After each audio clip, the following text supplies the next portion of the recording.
Hello, good morning, and welcome to Joy News at 6. The news is live on Joy 99.7 and hits 103.9 FM in Accra, in Kumasi on Love 99.5 FM, on Facebook live stream, and over 30 affiliates across Ghana's 16 regions, including Radio Y in WA, ATL FM in Cape Coast, KTU Radio in Koforidua, Go Digital on Spotify, Facebook, and the myjoyonline.com app.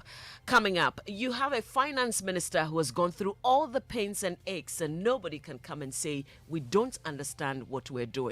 The words of Ken Ofori-Atta as calls grow for him to be sacked over what some believe is the poor handling of the economy. Just to assure you that you have a finance minister who has gone through all the pains and aches, and nobody can really come and say you don't understand what we are doing. And as global shocks disrupt many economies around the world, we'll tell you about strategies some governments are rolling out to cushion their citizens. And later in business, Chamber of Bulk Oil Distributors rules out fuel shortage following review of single obligation limit for banks and improved forex. Details on the Joy Business Report. MPP dismisses latest global info analytics opinion poll highlighting general demand for President Akufo-Addo to resign as pointless. If I am an individual associated with a certain quarters, then I have a bias to say yes or no to that question. And later in this bulletin, as we count down to the Adum Praise Festival later this evening, headline act Travis Green promises a thrilling experience. Stay for details.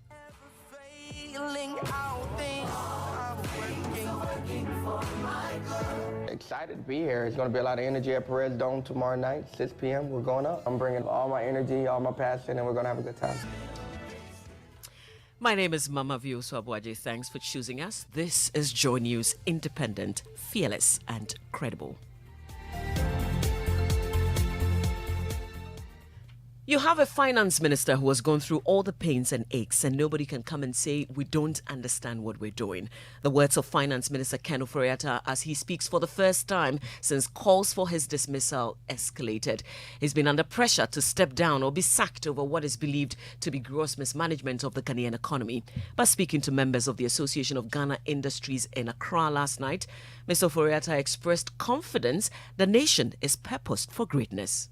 Just to assure you that you have a finance minister who has gone through all the pains and aches, and nobody can really come and say you don't understand what we are doing.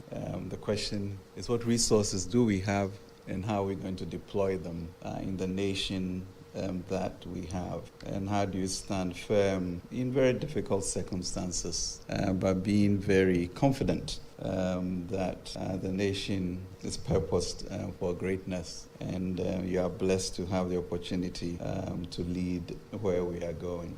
And let me assure you all that your best bet is still Ghana. We can do it, and we should do it. And that's Finance Minister Ken Ofori-Atta.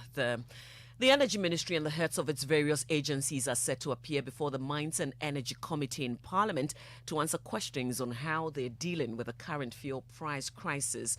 From just 6 cedis a litre in January, petrol is now selling at 17 cedis 99 pesos. Majority member on the Mines and Energy Committee, Paul Chumberima, says the committee will seek answers.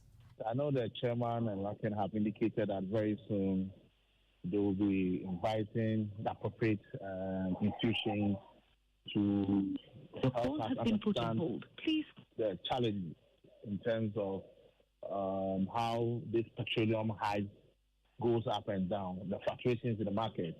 You know, we just resumed this Tuesday, so I'm sure the Secretariat is working on documentation to ensure that we invite MPA and all those who matter, the BDCs and OMCs, so that we'll be able to come into terms with what is happening.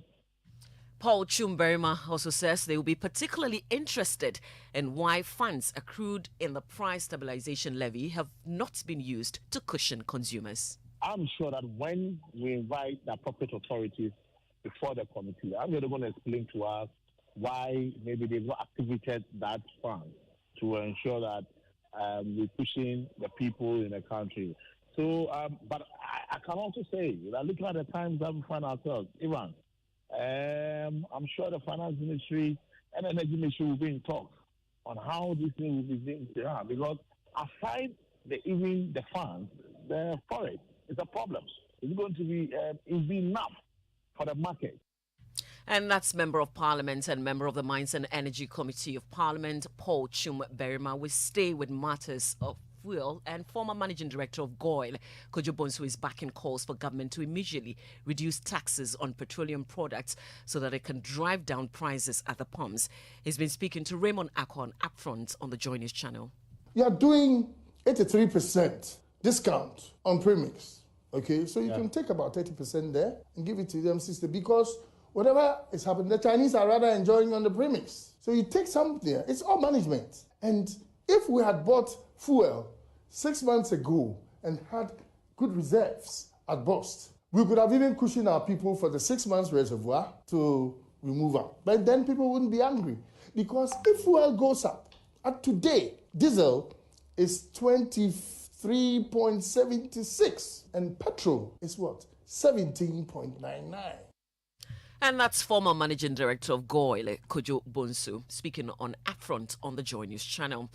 The global shocks, such as the COVID-19 pandemic and the Russia-Ukraine war, have disrupted some economies around the world, including Ghana, which is experiencing high inflation and a depreciating currency.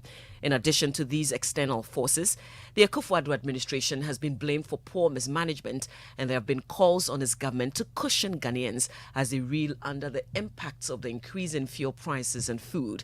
But some governments are finding a way around the gloomy situation to bring some relief to their citizens.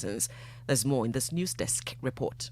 In neighboring Togo, the government of Faure Gnassingbé is said to be spending $20 million a month to cut prices of basic goods such as wheat, corn, and fuel in order to cushion consumers. In the Eastern African nation of Tanzania, the government announced it would provide a subsidy of 100 billion shillings to reduce fuel prices in the country. Tanzania has since then witnessed a reduction in fuel prices for 3 consecutive months. In fact, the pump price would have increased by 110 shillings per litre. However, the government issued a subsidy to maintain the October 2022 price. In the US, the Joe Biden-led government has announced plans to make $13.5 billion available to help low-income US households to lower their heating costs this winter. $9 billion of this amount will go into the funding of inflation reduction for about 1.6 million households. And that was a News Desk report. Now, the governing New Patriotic Party has dismissed the latest Global Info Analytic opinion poll as pointless. According to the poll, 54% of Ghanaian respondents want the president to resign. Majority of the respondents believe the president has not managed the current economic crisis well. By speaking to Joy News, Communications Director for the NPP, Richard Ahiagwa, questioned the credibility of the poll. This one is highly deficient. It appears largely unscientific. But the question, if you look at the question you raised, is a biased question because you create a prejudice to the respondents by asking that, by telling them that there's call from certain quarters. What quarters are those? So if I am an individual associated with a certain quarters, then I have a bias to say yes or no to that question. So the question itself is not a good measure. And that's MPP's Communications Director responding to a latest opinion poll that suggests that majority of Ghanaians want the president to resign. And in line of that, tomorrow there will be a Kumi Preko demonstration dubbed Kumi Preko Reloaded. And the countdown is on. It's barely 12 hours to the much anticipated gospel concert of the year. And I'm talking about the 12th edition of Adom Praise happening tonight at the Perez Dome. If you haven't bought tickets by now, then you would definitely miss out on the headline act, U.S. gospel singer Travis Green, who has promised a thrilling concert. He spoke on The Pulse on the Joy News channel. When it looks as if we can't win.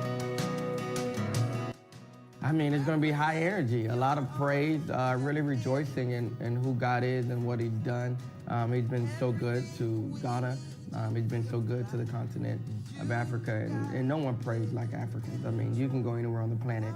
The level of energy that you're going to get and anywhere, any atmosphere of praises in Africa is leaps and bounds beyond anywhere else. And so I'm excited to be here. It's going to be a lot of energy at Perez Dome, 6 p.m. We're going up. And it's going to be fun. You know, Ghana for me is second home. I have a ton of friends here, Prophet Gideon Danso, Pastor Joseph Stein, Empowerment Worship Center, and so many other churches and prophets and movements of God. I just really love Ghana. And that's our headline artist for this year's Adum Praise. Some of the local artists who joined Travis Green on stage include Celestine Donko, Perez Music, and Jack Alolome, among others. The event is live at the Perez Dome Jowlu later tonight at 6 p.m. And tickets are available at Joy FM. You can also purchase via mobile money using this number, 024-529-3599. And that's how we end the news at 6. There's more news on myjoyonline.com, including for the very first time, Finance Minister Ken Ofori-Atta speaking as calls grow for him to be sacked over what is believed to be his poor handling of the economy. My name is Mamavi.